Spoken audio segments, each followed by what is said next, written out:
네, 오늘 저녁 조금 전 8시 평창 동계올림픽이 막을 올렸습니다. 자, 평창 올림픽을 계기로 해서 각국의 정상 간 다자 외교가 또 숨가쁘게 이어질 것으로 보입니다.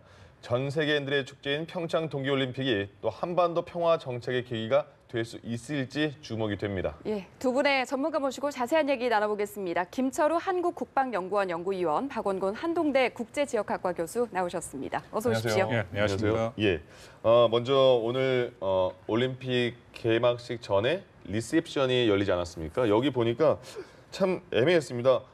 미국이 북미가 만날 수 있지 않을까라는 생각이 있었는데 펜스 부통령이 아베 총리랑 좀 늦었고 잠깐 들렀다가 또 미국 선수단과 저녁을 약속을 잡아놨다고 하면서 그 리셉션장에 빠졌습니다. 각국 정상들이 다 있는데도 불구하고 이거 외교적인 결례라는 생각이 드는데 어떻게 보십니까? 저 그전에 이제 이 오늘의 개막식이 있기까지 그 3번의 도전 끝에 진짜 하나된 열정으로 지금도 추위를 아주 기쁨으로 알면서 하고 있는 우리의 헌신, 이것이 다 평화 올림픽 세계인의 축제가 되고자 하는 하나된 정신이 있다고 생각합니다. 예. 그런 측면에서 봤을 때 좀 더 자연스럽고 아주 그 화합과 평화를 상징하는 그런 모습이 연출됐으면 좋겠는데, 예. 이 스포츠와 문화와 달리 정치는 냉엄한 현실에 바탕을 두거든요. 그 저같이 이제 안보를 중요하게 생각하는 사람은 이런 격언이 생각나거든요. 네. 평화의 재진이 평화를 원하거든 전쟁을 대비하라. 전쟁까지는 아니더라도 만약의 사태를 대비하라. 그런 측면에서 봤을 때 예. 이 하나된 열정도 중요하지만은 우리 대한민국이 당면한 이러한 그 안보 현실을 또 생각할 수 있는 이런 평화로운 재전이 열리는 것도 다 사실은 전후방에서 고생하고 있는 장병들이 지키고 있는 거 아닌가, 이런 측면에서 봤을 때 이 예. 대한민국에서 이번에 그 DMZ 근처에서 열리는 이 재전이야말로 인류가 지향의 진정한 가치인 평화와 번영, 예. 그리고 미래를 향하는데 아주 상징성이 강한 혹독한 시련이 뒷받침된 재전이 아닌가, 이렇게 봅니다. 그래서 뭐 예. 펜스 부통령이 외교적 결례냐 이런 걸 따지기 전에 총론적으로 해서 아주 만감이 교차하는 오늘의 개막식이다, 이렇게 일단 봅니다. 그러네요. 지금 보니까 개막식이 한 1시간 좀 넘었는데 지금 남북 공동선수단이 한반도기를 들고 또 입장을 지금 하고 있다고 합니다. 네, 그리고 이제 펜스 부통령은 미국 선수들과 저녁 식사 약속이 있었다고 했고, 또 우리 정부에서도 사전에 고지를 했다, 받았다, 이렇게 얘기를 했는데, 일단 펜스 부통령과 함께 도착한 아베 총리는 자리에는 착석을 했습니다만 리셉션 행사장에 늦게 도착했고 또 문 대통령의 영접 행사에 참석하지 못했는데, 올림픽이 어찌됐건 스포츠 축제이기도 하지만 외교의 장이기도 하니까 이 부분도 좀 해석을 해볼 필요가 있을 것 같거든요. 좀 아쉬움이 남는 것은 분명히 있습니다. 네. 일단은 그 리시빙 행사라고 하죠. 예. 그 호스트를 하는 그 나라의 이제 대표, 우리 같은 경우에 이제 문 대통령 내외가 이제 포토존에 서서 각국의 이제 대표들이 오면은 같이 사진을 찍고 그 다음에 리셉션장으로 안내하고 하는데, 거기에 펜스 부통령이랑 아베 신조 수상이 늦게 온 거죠. 예. 그래서 6시에 시작이 돼서 뭐 문 대통령이 들어가서 개회사를 예. 해야 되니까 들어갔고, 개회사가 끝나고 나서 이제 예. 온 거죠. 그 부분은 외교적인 결례입니다. 그건 예. 지각이고요. 분명하게 그 사전에 정확히 통보가 돼서 시작 시간도 정확히 알려줬을 텐데 예. 그 부분은 정말 아쉬움이 남고요. 근데 아까 말씀하신 예를 들어서 이제 뭐 펜스 부통령이 그 헤드 테이블에 앉지 않았다라는 거는 사전에 공지가 됐습니다. 예. 이건 뭐 당연히 공지가 돼서 헤드 테이블에 좌석이 치워진 것은 사실이고요. 예. 근데 그럼에도 참 아쉬운 게, 오늘 아침에 제가 이해하기로는 기자들한테 이제 청와대에서 예상도라는 거죠. 이게 바뀔 수는 있지만 예상도로 헤드 테이블을 앉는 이제 그 사람들을 배치도를 보여줬는데 거기에 펜스 부통령 내외가 있었습니다. 예. 그러니까 뭐 제가 추정하기는 아마 이제 조금 더 자세한 보도들이 나오겠지만 미국이 그것을 보고 아마 그 이후에 이제 당연하게 오지 않겠다라고 하는 것을 한국 측에 통보를 한 거고요. 예. 이제 그것은 핵심적으로 볼 때 지금 미국의 현재 기류를 보여주는 거죠. 그리고 펜스 대통령이 평창을 오기 전에 분명하게 얘기를 했습니다. 자기가 오는 이 목적은 김정은과 북한이 이 평창 올림픽을 하이제크, 납치를 하는 것을 막겠다. 예. 그리고 가는 곳마다 북한의 부당성 그리고 비핵화를 얘기하겠다라는 분명히 목표가 있다라고 보여줬습니다. 예. 근데 그럼에도 조금 아쉬움이 남네요. 자, 그럼 펜스 부통령이 뭐 김여정 제1부부장의 관심이 너무 쏠리니까 약간의 서운한 마음도 있을 수 있지 않을까라는 생각이 들긴 하지만 펜스 부통령의 그런 한국에 왔을 때 행보를 보자면 천안함을 찾아갔고요. 또 탈북자 면담을 했고요. 거기서도 굉장히 북한에 대해서 뭐 인권 문제도 언급하고 굉장히 많이 비난을 많이 하지 않았습니까? 그런 모습은 어떻게 저희가 분석해야 될까요? 이제 펜스 부통령이 그 치열한 예상을 뒤엎는 선거전을 치른 대통령이기 때문에 예. 미디어가 어떻게 조명하고 북한이 선전선동을 어떤 방향으로 하게 되면은 그러니까 김영남 발표할 때 김여정은 같이 발표하든지 그렇지 않고 마지막 순간에 전날에 열병식의 주석단에서 모든 코디네이터를 하다가 다시 전용기를 타고 이렇게 왔을 때 이 자유세계 미디어의 속성이 있지 않습니까? 그거 쏠린다, 쏠림 현상이 이렇게 있기 때문에 이런 전반적인 분위기는 펜스 부통령이 미국을 통해서 이렇게 쭉 전략적 행보를 하면서 늘 얘기한 게 이 전략적 인내 시대는 끝났다. 분명하게 대북 메시지를 가지고 왔고 또 하이제킹 얘기를 했습니다만은 쏠림 현상을 방지할 뿐만 아니고 이것이 명백한 대한민국이 직면한 안보 현실을 명백하게 해주겠다. 그리고 가지고 온 신무기가 뭐냐? 예. 북한은 뭐 화성 14, 15 뭐 이런 걸 내보냈지만 여기는 그 세계 인도주의를 명목으로 한 북한의 인권 문제를 새로운 신무기로 가져왔습니다. 그걸 계속 부각하고 북한이 자국민에 대해서 이렇게 잔악한 행동을 하는 그런 정권이다라는 것을 명백하게 그 자리매김하고 그거를 아젠다로 세팅을 하는 거죠. 근데 그게 부각이 안 되는 겁니다, 지금. 예.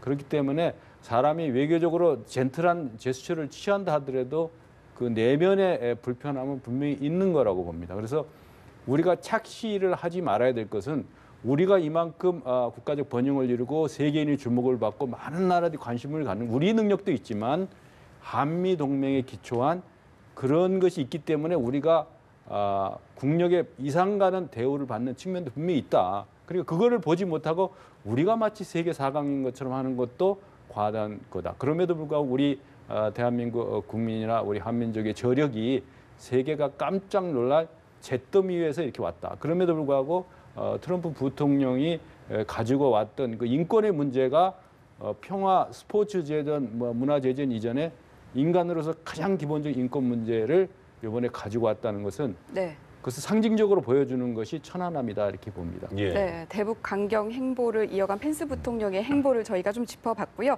그렇다면 앞으로 남은 기간 동안 이 펜스 부통령과 이 김영남 상임위원장이 만나게 될 가능성은 어떻게 보십니까? 사실은 뭐 오늘이 가장 유력한 만남의 그렇죠. 시간이었죠. 네, 뭐 자연스럽게 할 수도 있고. 6시부터 시작해서 리셉션 그리고 개막식까지 연결돼서 대화가 이루어진다면 오늘이었는데 앞으로는 만날 가능성이 훨씬 낮다라고 예. 생각을 합니다. 그리고 예. 우리 김철우 박사님 말씀해 주신 것처럼 이게 핵심이 뭐냐면 결국은 이른바 펜스 부통령도 얘기를 했습니다. 이게 매력 공세를 하고 있다. 다시 말씀드리면 지금 북한이 하고 있는 것은 핵 있는 평화죠. 북한이 핵을 갖고 있어도 이게 올림픽에도 다 참여를 하고 한국을 비롯해 주변국에 전혀 위협이 안 된다. 그렇기 때문에 북한의 핵을 받아들여라. 거기에 대해서 미국이 분명하게 얘기하는 건 우리가 받아들일 수 없다. 우리는 핵 없는 평화다. 예. 북한이 비핵화가 돼야 한반도가 안정이 되고 이것이 유일하게 이 문제를 해결할 수 있는 것이다. 예. 지금 그런 양쪽 간의 아주 치열한 일종의 담론 경쟁이 시작이 된 거고요. 네. 그래서 펜스 부통령이 미국을 떠날 때부터 여태까지의 행보를 쭉 보면 그 연장선상에 있다라고 읽으시면 되고요. 반대로 김정은과 북한에서의 여태까지 행보를 보면 제가 말씀드린 핵 있는 평화에 그런 하나의 맥으로 읽을 수 있습니다. 그리고 저는 이번에 펜스 부통령 왔을 때 주목한 것이 천안함 폭침 장소에 가서 한 발언인데요. 뭐라고 얘기를 했냐면 비핵화가 마지막이 아니라 비핵화 대화는 시작이다라고 얘기를 했습니다. 예. 이 부분에 우리가 주목해 볼 필요가 있다라고 생각하는 게 예. 미국이 지금 북한과의 대화의 그런 문턱을 사실은 지금 더 높이고 있습니다. 작년 같은 경우에는 기억들 하시겠지만 틸러슨 국무장관이 뭐 조건 없는 대화까지도 죄송합니다. 얘기를 한 적이 있었는데 지금은 비핵화, 그러니까 북한이 아주 비핵화라고 선포를 하고 전향적인 비핵화 조치가 있어야 미국 간의 대화를 시작할 수 있다. 이 문턱이 다시 높아진 거거든요. 예. 그것도 굉장히 의미가 있다라고 저는 판단하고 있습니다. 네. 네, 앞서 얘기를 하셨잖아요. 미국이 대화의 문턱을 오히려 높이고 있다. 그렇다면 우리는 아주 어렵게 이 대화의 물꼬가 트였는데 그 사이에서 어떤 제스처를 취해야 되는가 이 부분도 고민해보지 않을 수가 없거든요. 어떻게 좀 나서야 된다고 한국 정부 보십니까? 입장이 굉장히 어렵지만 또 예. 그만큼 중요해졌습니다. 예. 그 양쪽의 북한과 미국의 차이가 분명히 있는 거고요. 저는 개인적으로 미국 대화는 열리는 것이 바람직하다라고 생각을 합니다. 왜냐하면 뭐 많은 이유가 있지만 가장 큰 이유는 여지껏 양측이 분명히 입장이 다르다라는 건 이번에 명확하게 다시 보여줬지만 예. 그래도 한 번도 직접 만난 적은 없죠. 예. 그래서 최소한 직접 만나서 뭔가의 차이를 확인하는 작업 정도도 저는 의미가 있다라고 보고요. 예. 한국의 입장에서는 그것을 좀 계속 설득을 할 필요가 있다라는 겁니다. 내일 11시에 이제 김영남과 김여정을 만나기로 돼 있는데 예. 거기서도 분명하게 우리 문 대통령이 그런 메시지를 전달할 것이고요. 예. 펜스 대통령과 만났을 때도 이미 간접적이지만 그런 내용들을 전달했습니다. 그러니까 남북 대화가 지금 중요하게 시작이 됐는데 이것을 여러 대화로 연결을 해서 결국 비핵화로 연결하는 것이 중요하다라고 얘기를 했는데 안타깝게도 펜스 부통령은 그것에 대해서 대화의 의지는 전혀 밝히지 않았다라고 얘기하더라고요. 한 가지만 추가하면 말이죠. 예. 이게 굉장히 중요한 말씀하셨는데 이 지금 북한의 핵 문제는 북한과 미국의 프레임이 아닙니다. 이거는 유엔의 이름으로 제재는 국제사회 대 북한의 잘못한 북한이지 북한과 미국인데 우리가 중재한다? 그거는 뭐 현실적으로는 가능성이 있지만 그 예. 기본적인 그 정신이라든가 유엔의 정신을 봤을 때는 분명하게 국제사회에 대한 명백한 도전이고 당면한 도전이고 현존하는 위협입니다. 예. 박 교수님께 다시 또 하나 아까 연장선상에서 여쭤보겠습니다. 내일 이제 북한 대표단과 문재인 대통령이 오찬 겸 뭐 만남을 갖지 않겠습니까? 거기서 CNN 보도에서는 방북을 문재인 대통령에게 방북을 요청할 것이다. 그래서 올해 안에 정상회담이 이루어질 것이다. 이런 얘기도 나왔는데 어떤 가능성이 있다고 보십니까?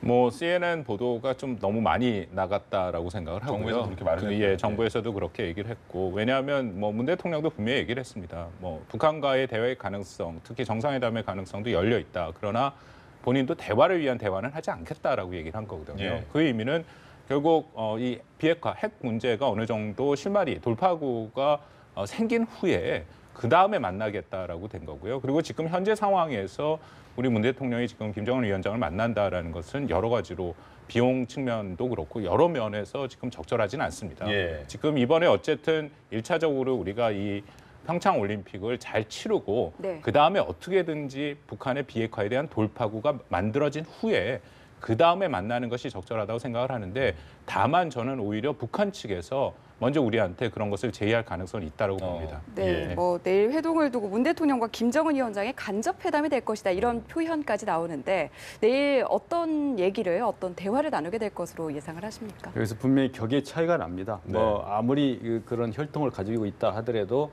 이게 그 회담은 아니고 간접 소통이다. 예. 소통인데 메시지죠. 메시지를 뭐 친서로 줄 거냐, 구두로 줄 거냐 하는데 여기서 우리 사회가 주목하는 거는 김여정이라는 인물. 메시지를 가지고 오는 메신저. 예. 누가 가져오냐, 우체부가 가져오냐, 뭐 전신을 하느냐, 통신을 하느냐 그런 게 아니고 상징적인 인물을 보냈거든요. 그거 가서 예. 구경하고 오라 이런 거 오는 게 아니고 흔들고 오라 이것도 아니고 예. 분명하게 대한민국 정부에 대해서 확실한 메시지를 전한다고 저는 봅니다. 네. 흔들 것 같으면 현성호를 충분하죠. 근데 마지막에 이제 결정을 김여정을 보냈다는 것은 자기의 분신이고 자기의 의지를 담는 거거든요. 그렇기 때문에 북한 사회가 어떤 사회입니까? 1인 통치 아닙니까? 그런 측면에서 봤을 때 김여정이 일부러 그 기둥 뒤에서 왔다 갔다 하는 열병식 모습은 보여주고 나 이런 사람이니까 예. 명확하게 메신저 얘기를 들어라. 그걸 통해서 소통을 하자. 회담은 아니죠. 예, 그러면 교수님 김여정 제1부부장이 메신저라는 표현을 많이 쓰는데 메신저 역할만 하는 겁니까? 아니면 추가로 김여정 제1부부장의 의사도 전달이 될 수 있는 그런 상황입니까?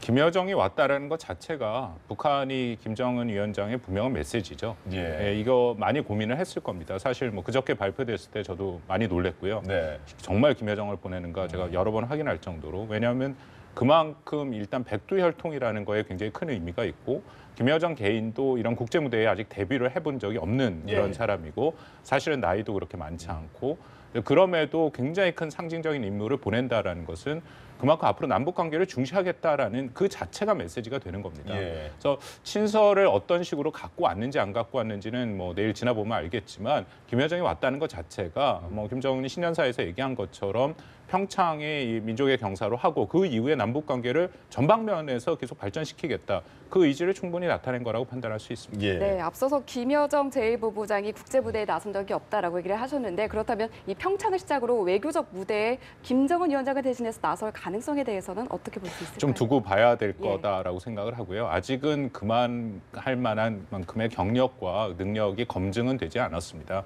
그리고 지금 뭐 나름대로 그 중요한 위치에 올라가 있죠. 지금 뭐 조선노동당 정치국이 총 31명인데 네. 거기에 상임위원이 있고 그리고 위원이 있고 후보위원, 그러니까 35명 안에 가장 핵심 안에 35명이 들었다라는 거는 북한에서 그만큼 서열이 높고 그보다는 이제 백두혈통이라는 게 훨씬 더 의미가 있긴 하죠. 예. 근데 본인의 어떤 능력은 지금 확실히 검증되지는 않았습니다. 그래서 일부 뭐 언론에서 특히 해외 언론에서 뭐 김여정에 대해서 굉장히 높게 평가를 하는 언론을 봤는데 저는 아직 그 정도 수준은 아니다라고 판단합니다. 예.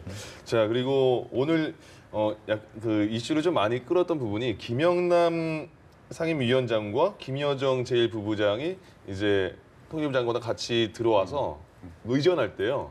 자리를 먼저 서로 양보하고 이런 모습이 좀 보였거든요. 네, 굉장히 상징적인 의미를 봤습니다. 예. 그러니까 올 때부터 비행기 내릴 때부터 준비된 그 예행 연습에 대한 약속 동작이다 이렇게 봤습니다. 네. 왜냐하면 김영남이 그런 제스처를 취해주면서 무게를 실어주고 또 그거를 하면서 김영남의 첫성이 뭐냐면은 동방 예의지국이라는 걸 썼어요. 만약에 정말. 김여정이 거기서 먼저 상관 행세를 했다 하면은 이것이야말로 큰 그 우리 대한민국 국민의 눈살을 찌푸리는 그 행태가 나타날 텐데 어른을 존경하는 듯한 모양새를 취했던데 예. 분명한 것은 이 촉은 대한민국 언론이 제일 잘합니다. 왜 카메라를 김여정에게 들이대겠습니까? 예. 마찬가지로 그걸 잘 알기 때문에 카메라가 있을 때 과거에 트럼프도 인상 쓰고 있다가 나는 표정이 굳었다가도 카메라만 오면 막 쫙 웃는 모습이 있는 거거든요. 예. 그래서 자유민주 세계 특히 대한민국 언론을 그동안 십수년의 도발의 역사를 통해서 너무너무 잘합니다. 어떤 행보를 했을 때. 그래서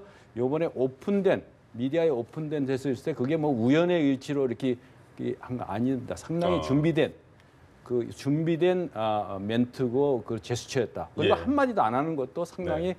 강한 의미를 가지고 있다고 봅니다. 저도 저 장면을 봤는데 예. 저는 북한 체제의 특성을 너무 명확하게 보여주는 거라서 좀 씁쓸한 마음도 있었습니다. 어떤 건가요? 왜냐하면 김영남 같은 경우에 명목상 국가 수반입니다. 최고위원회 상임위원장이고요. 예. 말씀드린 것처럼 노동당 같은 경우에 정치국의 상무위원입니다. 근데 김여정 같은 경우에는 후보위원이기 때문에 예. 서열상 훨씬 밑이라는 거죠.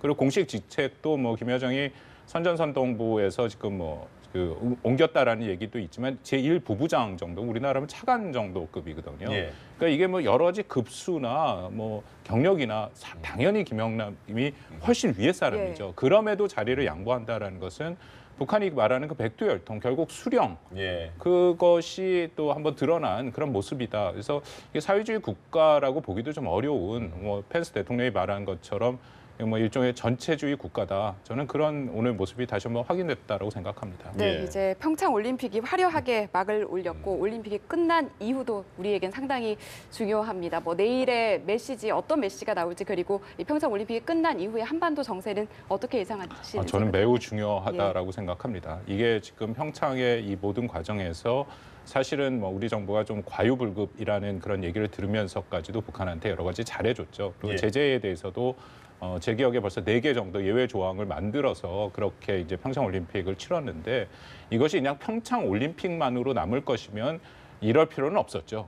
예. 그리고 국제사회나 미국이나 다들 우리 국민들도 많은 숫자가 이런 부분 이것이 평창으로만 끝나는 것이 아니라 이것을 어떻게든지 계기로 삼아서 미국 대화가 열리고 그리고 결국 비핵화 대화로 움직일 수 있도록 북한을 어떻게든지 설득하든지 돌파구를 마련한다. 예. 그런 의미에서 매우 중요하다라고 생각하는데 예. 네. 조금 우리는 긴 호흡을 가질 필요가 있다고 생각합니다. 처음 시작하는 것보다는 지금 상황이 매우 안 좋고요. 그래서 앞으로도 조금 더 준비가 필요하다고 생각합니다. 네, 김철우 위원님은 의원 평창 네. 이후에 한반도 정세 어떻게 저는 짧게 뭐 정리 좀 해주시겠어요? 축제 위에 후속 조치라고 할 수도 있지만 네. 파티는 끝납니다. 그 위에 설거지 누구 할 거냐? 설거지는 많은 고통을 수반하는 거거든요. 그런 측면에서 여기에서 가장 중요한 거는 훈련 없는 군대 안 됩니다. 한미연합 군사훈련을 약속대로 어떠한 요구나 압박이 있더라도 계획대로 한미가 같이 훈련을 대비태세를 해야 앞으로 이 평화와 대화와 물꼬가 더 터집니다. 예. 훈련을 약하게 하면 대화가 안 됩니다. 네, 알겠습니다. 한반도 정세에 중요한 영향을 미칠 내일 혹시나 어떤 메시지가 나올지를 먼저 주목을 해보도록 하고요. 그 이후도 저희가 좀 중요하게 챙겨야 될 것 같습니다. 오늘 두 분 말씀 여기서 정리하겠습니다. 고맙습니다. 고맙습니다. 감사합니다.